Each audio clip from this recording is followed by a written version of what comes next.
Well, we have some breaking news from the Supreme Court. A lot of interesting decisions just came out. So the court ruled that the Constitution guarantees the right to carry a gun outside the home, solidifying the Second Amendment right to keep and bear arms. The court in this decision, this is the Bruin decision out of New York, was 6-3 in favor of gun owners. So the specifics of this case were kind of interesting. New York law said that in order to apply to carry a concealed handgun outdoors, you had to demonstrate a special need to have a gun. The exact language is demonstrate a special need for self-protection distinguishable from that of the general community. And so Justice Thomas writes that that limit on who can carry guns violates the Second Amendment in this decision, which is with all the conservatives on one side and then Sotomayor, Kagan, and Breyer on the other. So basically, it's just this. It's not saying that you sort of the permitting process to have a gun everywhere is overturned, but that this specific provision violates the Second Amendment. Yeah, and there is some dicta which suggests that it's, of course settled, that Clarence Thomas writes that it's, everybody understands that there's certain places where you're still not going to be able to carry a gun, like courtrooms, et cetera, where there's particular vulnerabilities. But many people are saying this is a real blow against any kind of gun reform, gun restrictions, no matter how minimum, that most people kind of support. And the question becomes, if you are an 18-year-old of legal age to carry a gun and you're licensed and permitted, can you take a concealed gun to school? Can you take a concealed gun into other kinds of public places that are sensitive? Do you carry one to class if you're in college? Do you carry one into a police station, into a courtroom? Into a hospital? We just had a hospital shooting just a couple of weeks ago. Into the grocery store. Some people are going to say that makes them feel a lot more safe. Other people are going to disagree. But I don't know if this decision is changing. I mean, this is breaking news, so we're just trying to process what the decision says. I'm not sure this decision is changing where you're allowed to conceal carry. I think it really it's just about the process of applying for a license and whether that special. Yeah. Right, that special provision. What's interesting about this law, so what New York was trying to do is what Switzerland does. And Switzerland is an interesting country to kind of model gun laws after because they have a very robust gun culture. In fact, that's why they're not a part of the EU, is because they didn't want to give up their weapons. Everybody is conscripted. They all carry their fully automatic weapons. They keep them at home. They do have some laws, like the ammunition for their fully automatic weapons do have to be kept in a community armory type situation. You see in Switzerland people riding, little teenagers riding their bikes with their guns strapped to their backs. It's a really robust gun culture in Switzerland.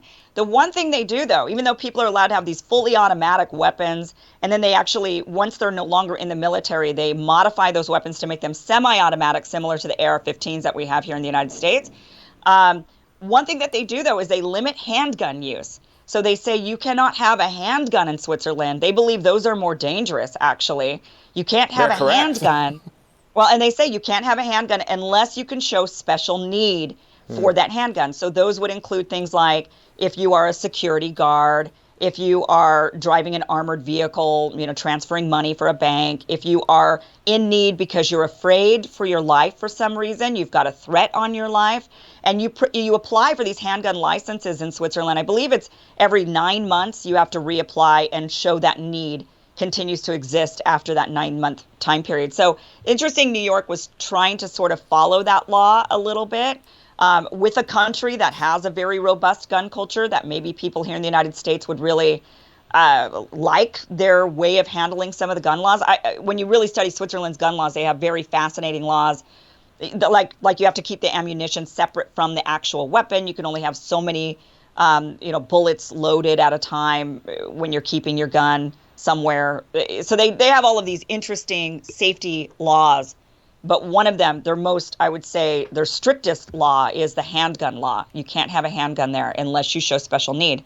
But apparently, not constitutional in this country. Pointed out a number of times, right? Handguns kill just far more people So this is from Thomas's majority decision. He says the vast majority of states, 43 by our count, are shall issue jurisdictions where authorities must issue concealed carry licenses whenever applicants satisfy certain threshold requirements. So there's still requirements without granting licensing officials discretion to deny licenses based on a perceived lack of need for the weapon. So there were 6 states, including D.C. and New York, where the authorities could say, we don't think you have a need for this gun, so you're going to be denied the gun. So, right, like you're saying in Switzerland. I mean, it's interesting given how much brouhaha there's been from Supreme Court justices about ramping up their own personal protection.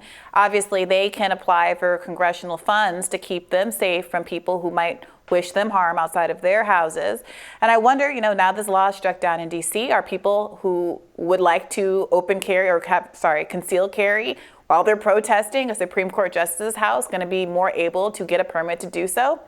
I don't know. It's an interesting question. I certainly wouldn't want someone to have more access to carry a concealed weapon to protest outside of my establishment, outside of my home. But, it does feel like there's a real short-sightedness to some of this stuff. But, people will have to live with the consequences, and, public figures in particular.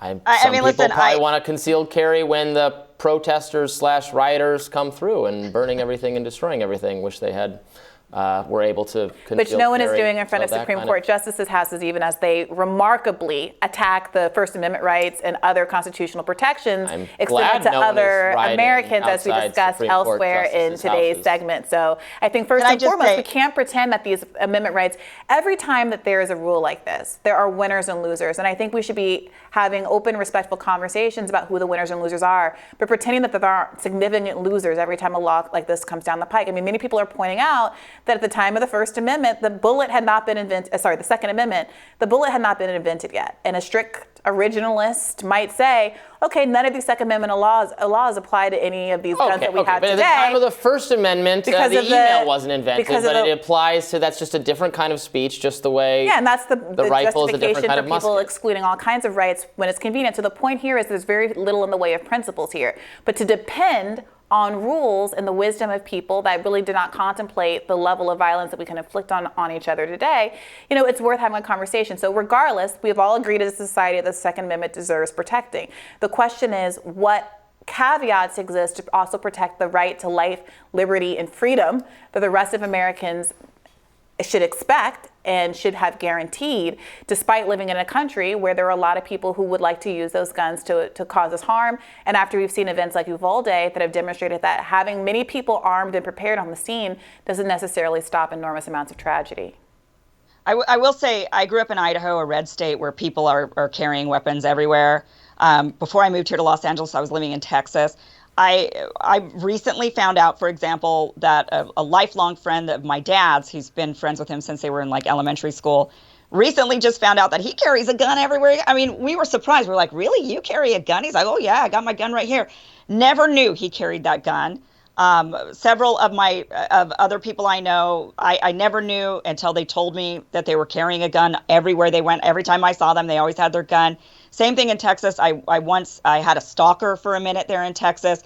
And then when I told a lot of my guy friends, oh, I have a stalker, I could not believe how many of my guy friends said, well, I got my gun. I'm carrying my gun everywhere I go. I've actually been very surprised to find out the number of people in my life and just around who conceal carry. Same. A lot of my relatives are gun carriers as well. They're looked a little bit differently by the public when people in my family carry guns, but they definitely carry guns, and I respect their right to do so. Whether or not there should be very minimal restrictions on people's ability to have concealed guns in public, however, I think is a little bit of a different question. And now we're all going to live with the consequences of those limitations being gone. Bree and I have gotten more combative with each other in your absence, Kim. We need you, here to balance us out. Sounds like it. It sounds like it. All right, well, tomorrow on Rising, Ryan Grimm and Emily Jashinsky will be here, of course, for Rising Fridays. They'll be covering new approval ratings for President Biden and all things inflation, the war in Ukraine, and, of course, COVID. All right, guys, be sure to like, share, and subscribe so you never miss an episode. Glad to be back. Glad to see you all. Glad to be here trying to trying to be the tiebreaker between Robbie and Bree. Which is so funny because when it's you and Ryan, then I'm the one in the middle, and Yeah, that's true. we take turns being who's the referee of the of the discussion. I get to be the referee between you two, though, so it's fun. It's fun to be, that person once in a while. All right, guys. Thank you guys so much for watching. Be sure to find us on podcasts everywhere you listen to podcasts. There we are. And we will see you guys next week. Ryan and Emily will be here tomorrow, so see you guys then. Bye-bye. Bye-bye.